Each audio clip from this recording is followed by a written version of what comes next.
Hi, Mom. I see you. Can you believe they're letting us do I this? know. Get out of your bubble, man. We're doing Guns and Gear from SHOT Show. It's Vegas.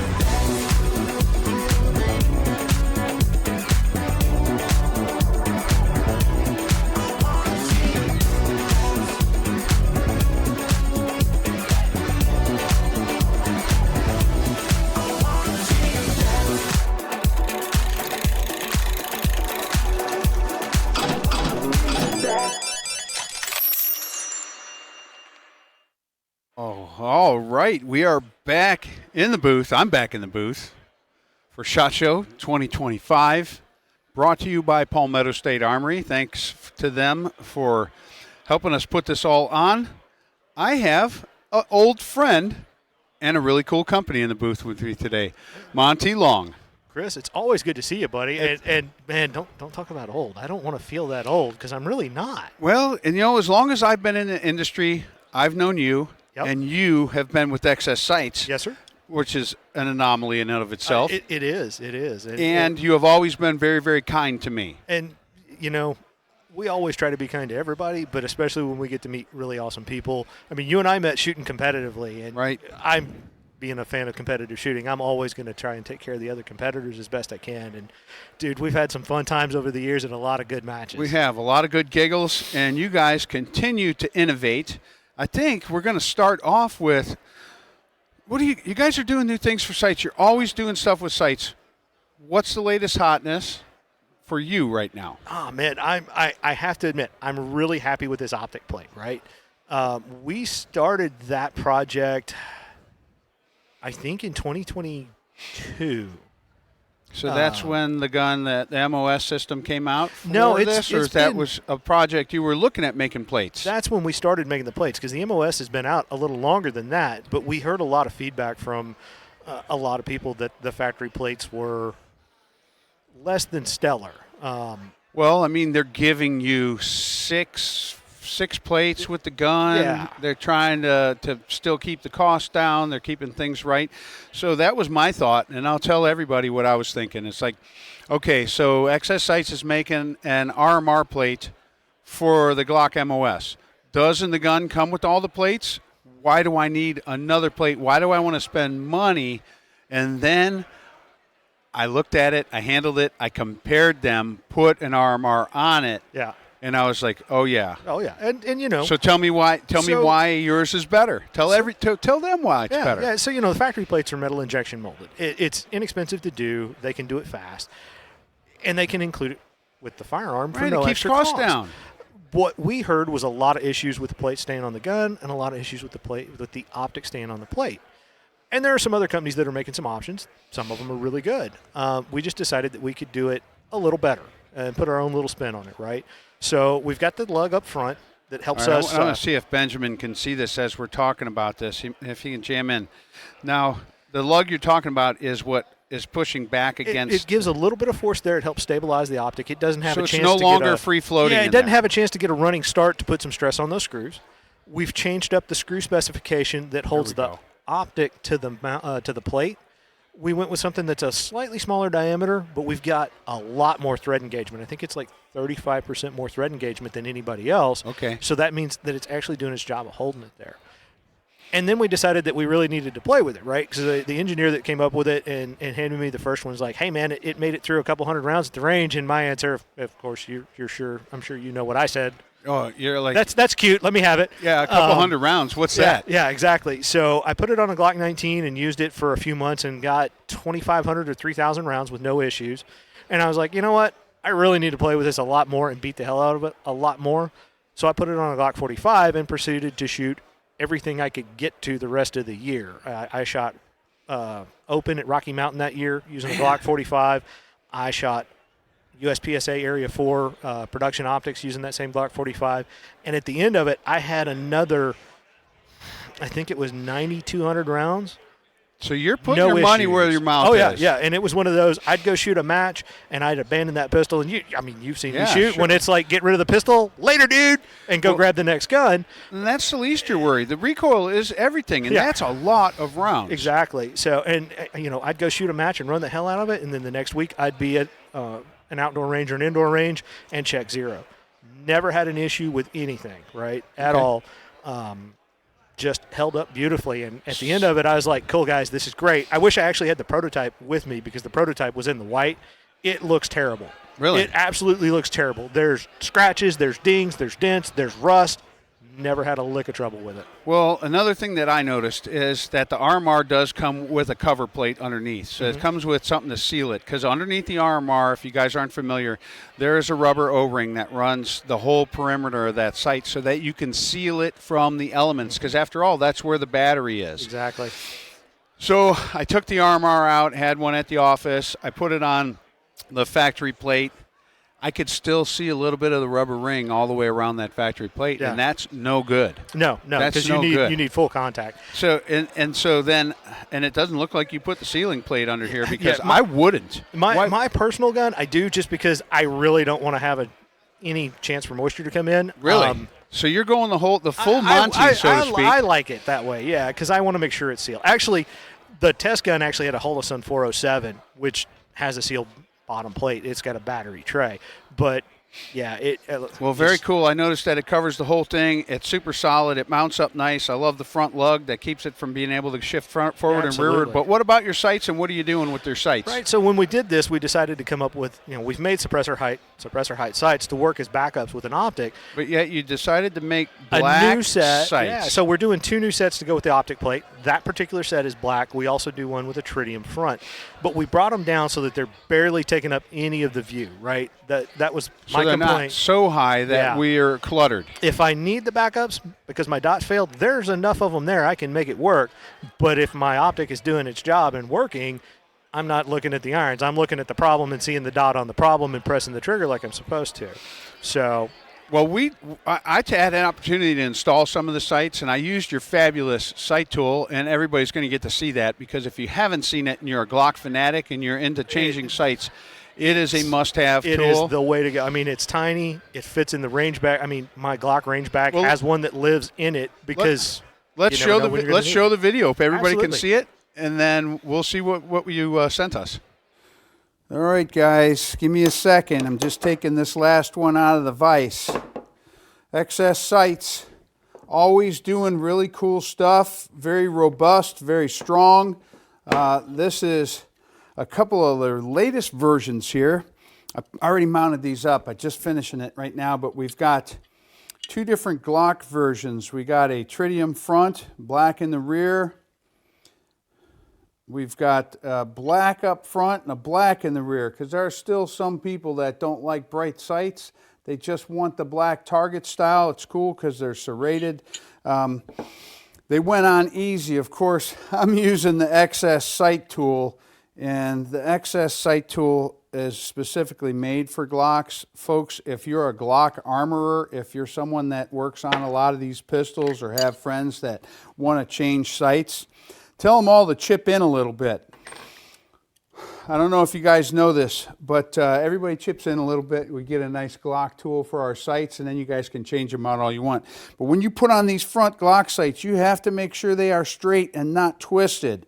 I'm pretty sure I got these really, really straight because they can twist, and it's going to make your sight picture different, and the gun will shoot in a different direction, especially if you can see the sights. So I actually put these on the new Ruger RXM because, heck, it's got Glock pattern sights. I stuck them on.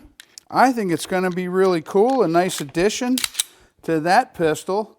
Clean, it's a good look. Man, those are great. When I put a red dot on, it's going to be awesome. Speaking of red dots, XS guys, I don't know why you did it, but you made an RMR sight plate for the Glock MOS, and that's just what this gun is that I'm slapping together here. This is the MOS. So the Glock MOS comes with a plate. I had a feeling I know what you guys did. You made it better is what you did. When I lay these 2 sight plates next to each other, there is a huge difference. One is thicker, yours is thicker, it has more support, it's built way, way better because when I take this RMR and put it on the regular MOS plate, I can actually see the rubber seal on the bottom of this RMR sight, but when I put it on the XS sights plate, holy mackerel, that is a fit. It is so much more well machined and is going to be so much more durable and rugged without, boy, they even got a little spacer here to take up some of that extra space. XS sights, you guys are doing a great job. Hope it didn't steal your thunder out there as to why you would make an RMR plate when the gun already ships with one, but I'm pretty sure I was spot on with that. The XS sight tool, I know that's not what we're talking about here, but man, if you're going to do Glock sights, and you guys have tons of them, that tool has been invaluable for me. Back to you guys. Hope you're having a great time. Well, apparently I didn't know that I was going to be in Vegas doing this when I filmed all that, and we covered all that stuff, but we reiterated it. And there was one thing, there's one fact, because I have a hard time with the idea that you made black sights. I don't know why you made them. I would never use them. I have no use for a plain black sight. I get it for target use, but you had another comment and a very valid reason. I do. So I like to play with night vision. It's a lot of fun, right? Yeah, the first time I drove a pistol out in front of my face when I was wearing a set of nods, oh my Lord, that tritium dot bloomed so bad I washed out all kinds of things. It's so like, you know what? That's not such a good idea.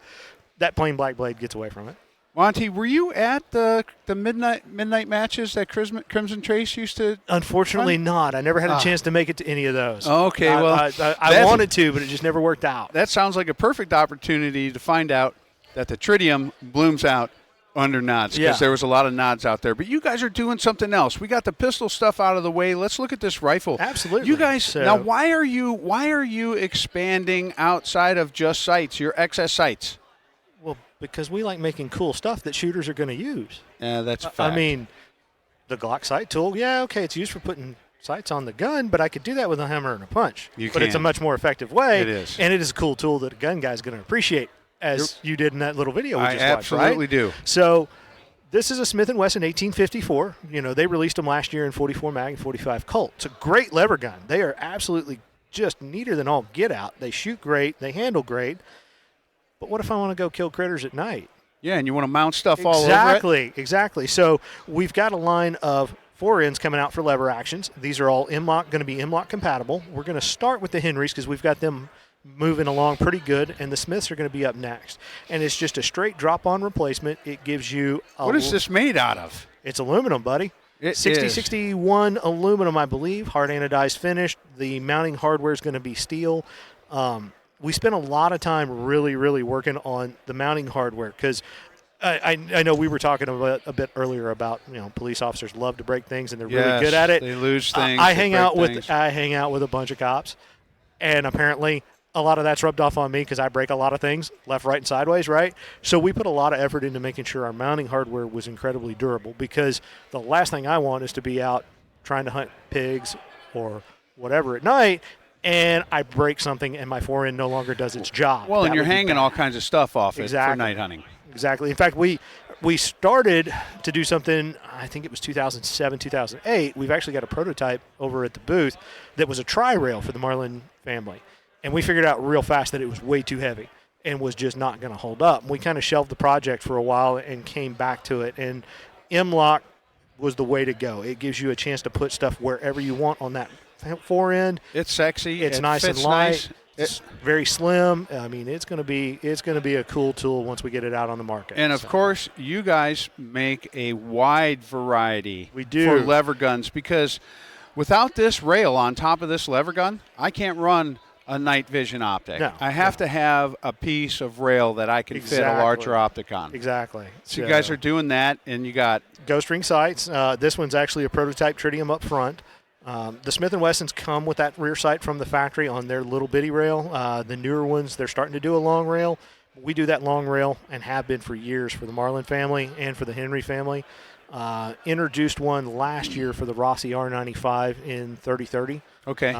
So I put one on a Marlin 336, a new production gun. I mounted all that stuff up. We did it on Build Box. It was fantastic. Nice. I couldn't believe how easy it was, but I also couldn't believe how much thought you put into using that front sight dovetail. Oh, yeah. And actually making it a fixed. Yeah, exactly. It's a fixed along the entire length here. Exactly, because if you don't mount it, if you don't tack it down up front, you've got a lot of float up here. If you're running a red dot and you're just trying to run a clip-on in front of it, that's not terrible. But if you're running a conventional magnified optic or an LPVO, if that's not anchored down and you've got your front ring out here, you're never going to maintain zero. So, and when I opened up that box, I thought, oh my God, why do I need all these parts just to put a rail on a lever gun? Yeah. And then I realized what was going on, and I'm seriously impressed because it did. It is rock solid, monolithic. Yeah. All the way out. Hey man, we are shooters. I mean, you know that. We're shooters, so we want to build stuff that a shooter's going to use that's going to hold up to hard use, right? That's the whole plan. So. Well, you guys are knocking it out of the park, and I want to ask you one last question before we go. What's that? Is there anything else you want to tell the folks that are listening about XS sights? Go buy some XS sights because you need to be able to see your sights to shoot. But seriously, we build everything in-house in Fort Worth, Texas. We are a small family-owned business. John and Kelly that run the company right now, they're the second generation. Their dad, Ed, started the company. We are, as you mentioned at the beginning of this, odd in that most of our employees are long-term employees, right? The newest people we've added are customer service team, and they've both been there a year plus. Most everybody else has been there 5 or 6 years at this point. Myself and then Bo, the gunsmith, have been there 20-plus years. We have a really great company. We take care of our team, and everybody sticks around because we're a good place to be, right? We build good products. We build it in America, and we take care of our team, and our team is all passionate about what we do. That's awesome. I'm glad that I gave him that opportunity to say all that stuff, and I will close it with this. XS makes something for everything. I don't think you have a gun out there that you can't find XS sights for if you want them. Very, very few. For more great gun content, subscribe to our YouTube, Facebook, Instagram, and Twitter pages. You can also watch the Gun Talk channels on Roku, Apple TV, and Amazon. And of course, you can always find us at guntalk.com. Thanks for watching.